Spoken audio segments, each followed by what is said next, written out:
Let's be honest, most gardeners treat kitchen scraps the same way. We toss them straight into the compost pile, mix them around, and hope they turn into rich black soil in a few months. But here's what most people don't realize. Raw scraps can actually slow the composting process, attract pests, and throw off your nitrogen balance. That's why I started fermenting my kitchen waste before it ever hits the compost pile, and the results have been nothing short of revolutionary. When I began this practice, my compost transformed from slow and smelly to fast, rich, and alive. What used to take 4 months to mature now takes just 6 to 8 weeks. Plants that received compost from fermented material started growing deeper roots, thicker stems, and greener leaves than ever before. Let's break down exactly why fermenting your waste first changes everything, and how you can do it right at home with what you already have. Fermenting your waste jumpstarts decomposition from the inside out. Traditional composting relies on aerobic microbes, the kind that need air, to break down material. But these microbes take time to multiply and get going, especially when your pile is cold or dry. Fermenting, on the other hand, uses anaerobic microbes, mostly lactic acid bacteria and beneficial yeasts, that start breaking down food immediately in an oxygen-free environment. By fermenting your kitchen scraps first, you're basically pre-digesting the waste before it ever hits your compost pile. This means the tough cellulose walls, fats and starches in food are already partially broken down, so when the material hits your compost, it's like rocket fuel for decomposition. I typically ferment my kitchen scraps for about 2 to 3 weeks, depending on the temperature. In warmer weather, you can get away with just 10 days. You'll know it's ready when the waste smells slightly sweet and sour, like pickles, not rotten. When you ferment waste, you're not just softening it up, you're building a powerhouse of beneficial microbes. These microbes continue to work even after you transfer the fermented mix into your compost bin or soil. They colonize the compost pile quickly, lowering the pH slightly and crowding out harmful pathogens that usually slow things down. I've measured temperature spikes in my compost reaching 150 degrees Fahrenheit within 24 hours of adding fermented scraps, proof that the microbial engine kicks in fast. That kind of heat means faster breakdown, more pathogen kill, and a finished compost that's fine-textured, crumbly, and nutrient-dense. If you've ever struggled with cold compost, or piles that just sit there unchanged for weeks, fermented material can flip that switch. It's like throwing a starter culture into dough. It transforms everything that follows. Raw composting can cause nutrient leaching, especially nitrogen and potassium, as they volatilize into the air or wash out with rain. The fermentation process helps lock in these nutrients through microbial conversion. During fermentation, microbes convert nitrogen compounds into forms that are more stable and easier for plants to absorb later.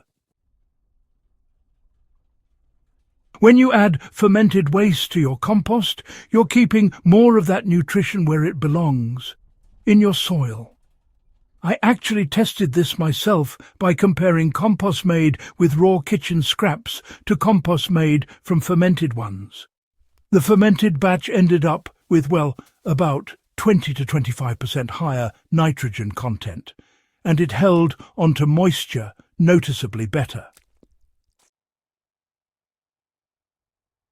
Plants fed from that compost didn't just grow faster, they resisted pests and drought more effectively too. Anyone who's composted kitchen scraps knows what happens when food sits exposed. It attracts flies, rats, raccoons, or worse. Fermenting your waste, though, eliminates that problem. The acidic environment produced during fermentation makes it unappealing to pests and reduces the smell dramatically. When I open my fermentation bucket, the smell is tangy, not offensive. Once the fermented material is buried or added to compost, it just disappears into the mix quickly without attracting any unwanted visitors. If you live in an apartment or urban area where open composting isn't practical, this method is honestly a game changer. It lets you collect and pre-process your food waste indoors cleanly and safely until you're ready to move it outside. You don't need any fancy equipment to start, really. You can use a simple airtight bucket with a drain spout or just a sealed container with a tight lid. For the fermentation starter, you can buy Bokashi bran, or if you prefer, make your own using a mixture of wheat bran, molasses and effective microorganisms, also called EM1. Right, so here's what you do. First, add a 1 to 2 inch layer of kitchen scraps. Just try to avoid putting in too much meat or dairy, yeah? Sprinkle a good handful of Bokashi bran or your own homemade mix right on top. Then press the waste down firmly to squeeze out any air pockets and seal the lid tightly. You'll want to repeat this process daily until your bucket's full. Make sure to drain off the liquid, often called Bokashi tea, every few days. This stuff is a brilliant fertilizer when you dilute it 1 to 100 with water. Once your bucket is full, let it sit sealed for 2 weeks. When the fermentation period's finished, you can bury the fermented waste directly in your garden bed or mix it into your compost pile. It'll completely break down in about 2 to 3 weeks, leaving behind a dark, rich humus that's just perfect for feeding your soil. And remember, fermented compost doesn't just nourish your plants, it supports the entire underground ecosystem.